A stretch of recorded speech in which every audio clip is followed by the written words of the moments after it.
Olá! Nesse vídeo vamos falar do movimento literário simbolismo, que começou na década de 1880 no Brasil. Ainda que tenha sido desenvolvido no mesmo período que outros movimentos, como realismo, naturalismo e parnasianismo, o simbolismo se colocou como uma ruptura ao estilo literário destes outros. Enquanto os três primeiros buscaram retratar o real por palavras, fazendo da literatura uma mimese da realidade, ou seja, uma imitação, os simbolistas colocaram em xeque tal proposta, indicando que a prisão dos versos e o estilo calculista nada mais eram do que falsos remédios à sociedade.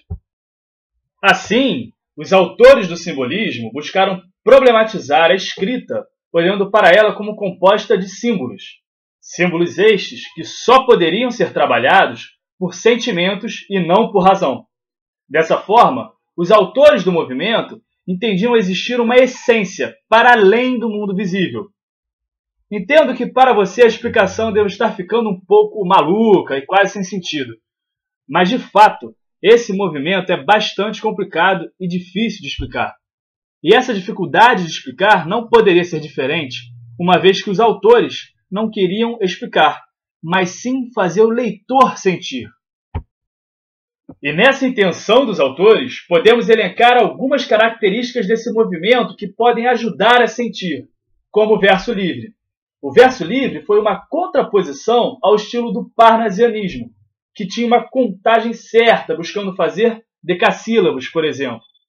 Outra característica foi o uso de figuras de linguagem, que possibilitam a exploração de sentidos, como a sinestesia, que é uma mistura de sentimentos, por exemplo, olhar doce, e a aliteração, que é uma repetição de som de consoantes, que faz com que, ao ler, o leitor tenha uma reprodução constante de um mesmo som, despertando um outro sentido, nesse caso, a audição.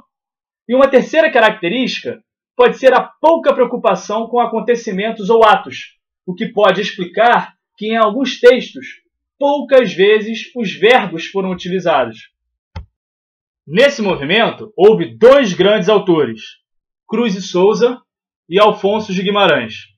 Caso queira conhecer um pouco mais das obras desses autores, basta procurar no Google por seus nomes. Acredito que esse é um contato interessante, uma vez que você provavelmente terá acesso a uma leitura completamente diferente das usuais.